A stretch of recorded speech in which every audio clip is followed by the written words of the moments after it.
আরজিকর কাণ্ডে বাড়ছে ক্ষোভ। সন্দীপ অভিজিতের জামিনের প্রতিবাদ। দুদিন ব্যাপী রাজ্য জুড়ে পথে বামেদের ছাত্র সংগঠন এসএফআই। আজ এবং কাল টানা দুদিন ধরে বিচারের দাবিতে রাস্তায় হাঁটবেন তারা। এই জাস্টিস মার্চ আজ সকাল 10টা সোদপুর ট্রাফিক রোড থেকে শুরু হবে। গোটা দিন টানা হেঁটে আগামীকাল বারাসাত ডিএম অফিসে যাবেন তারা। প্রথম দিন মিছিল মধ্যগ্রাম চৌমাথা পর্যন্ত পৌঁছবে এবং পরের দিন বারাসাত ডিএম অফিসের সামনে যাবে মিছিল। সেখানে ডিএম এর কাছে সাধারণ মানুষের থেকে সংগ্রহ 1 লাখ সই জমা দেওয়া হবে। একই সঙ্গে থ্রেড কালচারের বিরুদ্ধে ভয়মুক্ত ক্যাম্পাস গড়ে তোলার ডাকে প্রত্যেক কলেজের গেটে থাকছে এসএফআই এর কর্মসূচি। থ্রেড কালচার হটাতে দ্রুত ছাত্র সংসদ নির্বাচনের ঘোষণা করার দাবি জানানো হবে সেই কর্মসূচি থেকে। আরজিকর কাণ্ডে বাড়ছে ক্ষোভ। সন্দীপ অভিজিতের জামিনের প্রতিবাদ। থ্রেড কালচার মুক্ত ক্যাম্পাসের ডাক। আজ পথে বাম ছাত্র সংগঠন এসএফআই। দুদিনের জাস্টিস মার্চের ডাক দিয়েছে এসএফআই তরফ থেকে। সোদপুর থেকে বারাসাত পর্যন্ত মিছিল হবে এবং আজ মিছিল পৌঁছবে মধ্যগ্রাম চৌমাথা পর্যন্ত এবং আগামীকাল ডিএম অফিসের সামনে যাবে মিছিল। 1 লাখ মানুষের সই করা স্মারকলিপি দেওয়া হবে জেলা শাসককে। দেওয়া হবে স্মারকলিপি কলেজে কলেজেও। বিক্ষোভ। প্রত্যেক কলেজের গেটে এসএফআইয়ের কর্মসূচি। ছাত্র সংসদ নির্বাচনের ঘোষণা করারও দাবি।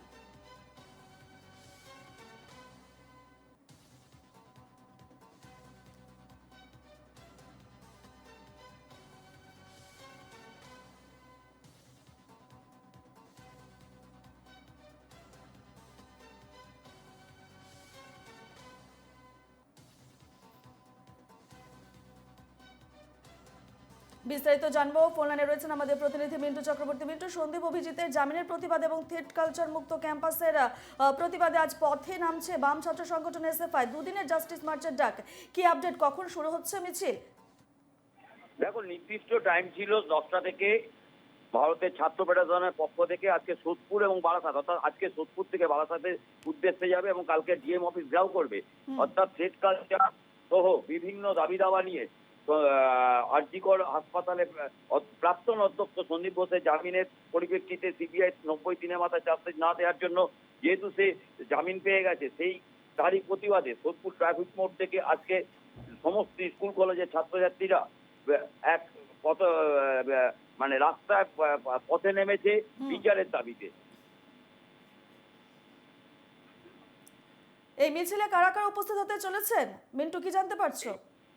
এই মিছিলে এখন পর্যন্ত যদিও রাজ্যের প্রাক্তন ছাত্র ফেডারেশনের সম্পাদক সুজন চক্রবর্তী আসার কথা আছে, তিনি আসবেন এবং এছাড়াও রাজ্য এবং জেলার বিভিন্ন ছাত্র ফেডারেশনের নেতৃবৃন্দ সহ সমস্ত স্কুলের ছাত্রছাত্রীরা এই প্রতিবাদী মিছিলে অংশগ্রহণ করবে। এই প্রতিবাদী মিছিল শুরু হওয়ার কথা সকাল 10টা থেকে, যদিও বা বিলম্বিত হচ্ছে, হয়তো মনে হচ্ছে আর মিনিট 30-এর মধ্যেই এই মিছিল শুরু হবে। বেশ, সেদিকে নজর থাকবে মিন্টু, ধন্যবাদ।